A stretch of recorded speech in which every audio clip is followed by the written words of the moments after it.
TikTok is slowly ruining Stoicism. It's distancing itself from actual Stoicism to something else completely. It's starting to become be a better person than others, rather than be a better person for others. And if you're watching philosophy videos on TikTok, Shorts, or even Reels, you've probably seen this trend. The countless quotes saying you need to work harder, saying you need to be more masculine, buying their course and feel no emotion, disguising this as Stoicism. But this isn't really what the philosophy is about. Let's take a step back and see what Stoicism really is. At its heart, it's about mastering oneself. Stoicism is simply characterized as a rejection of pleasure as the standard of happiness. It takes the position that the good man lives in accordance with nature. He fears only breaking his loyalty. He is not afraid of pain or death, but doesn't ignore it either. Stoicism is built up by three main virtues, or pillars. The first one is logic.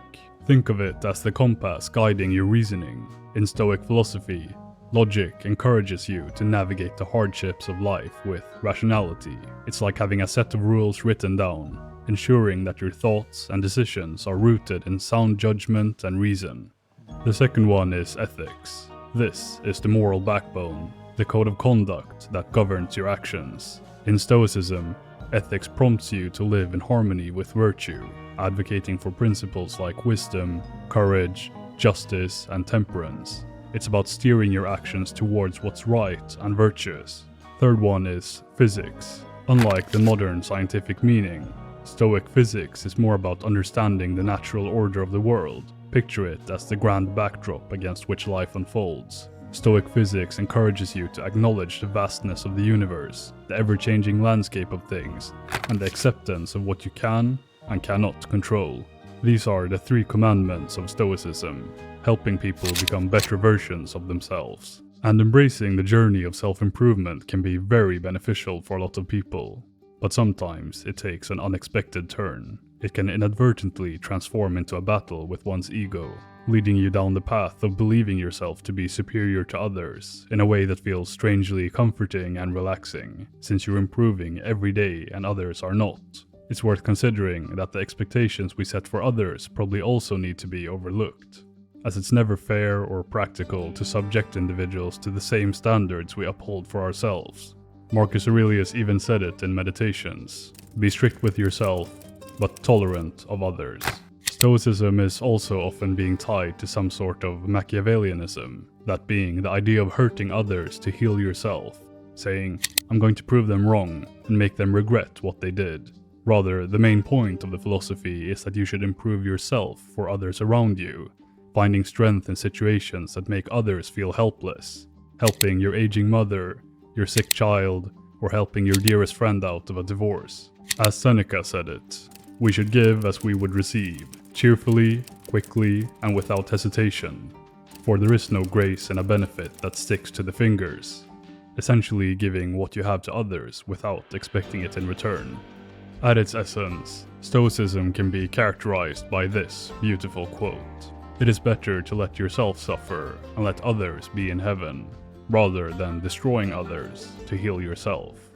Being Stoic is a description of someone you've probably heard before. Most even explain it as being able to ignore emotions, storing them away and not feeling them. But this is just false. Stoicism isn't numbing yourself to emotion. Stoics feel all their emotions fully, both positive and negative, but they approach them carefully to not get completely overwhelmed. As Marcus Aurelius said, if all emotions are common coin, then what is unique to be the good man? To welcome with affections what is sent by fate, not to stain or disturb the spirit within him with a mess of false belief. The bottom line is understanding what is and isn't in your control. It's accepting things as they come and enduring suffering without complaining, but that doesn't mean never feeling sadness. It just means understanding that it's necessary, so there's no reason to excessively wallow in it. Another way people describe the word stoic would probably be masculine, which is also a word confused with not feeling emotion. Back to the point of Stoicism, you should feel your emotions, but approach them carefully. Locking away your emotions is an incorrect representation of Stoicism that too many people think is true. Stoicism is about virtue and self-mastery. You don't master yourself by locking away what makes you human. The fact that you're human is what makes you able to change your actions. It's okay to feel these things, but Stoicism tells us to not always act upon our emotions.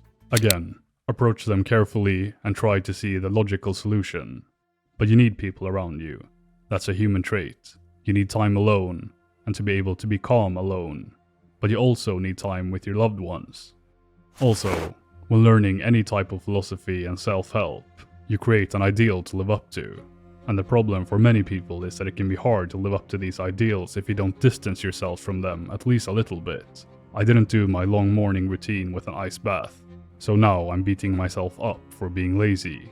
This feeling of not being good enough brings us to another point about Stoicism on social media. There's a common element in videos on social media that time is running out, that you have to act quickly, but it really isn't. There's no magical apocalypse coming, it's just your perspective tricking you. There's a lesson in Stoicism that you should accept the passing of time, not stressing over it, since it's something you can't control. Marcus Aurelius says, "Time is like a river made up of the events which happen, and a violent stream. For as soon as a thing has been seen, it is carried away, and another comes in its place, and this will be carried away too."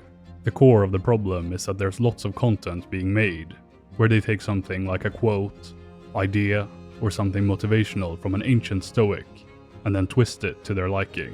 It's simply exploiting people who are weak, wanting some motivation to keep going. Then they use this content as a marketing scheme, trying to sell some books off of Amazon affiliate programs, some course to make them richer, to get out of their miserable situation, trying to profit off the philosophy just because it's trendy. The illusion of time running out also plays a huge part here, saying you don't have time and you need to buy their course now. But at the end of the day, it's all how you read it. Take the quote from Marcus Aurelius' Meditations. You shouldn't hope that your sick child should get better. You should hope that you can stop worrying about it. You could either take this quote literally, that you shouldn't care about your sick child, or you could read this quote in between the lines, that you should care about your child. However, worrying too much and letting your emotions take over, dictating your actions and becoming illogical, makes you unable to care for them. So the core of Stoicism is that you need to master yourself, and only yourself.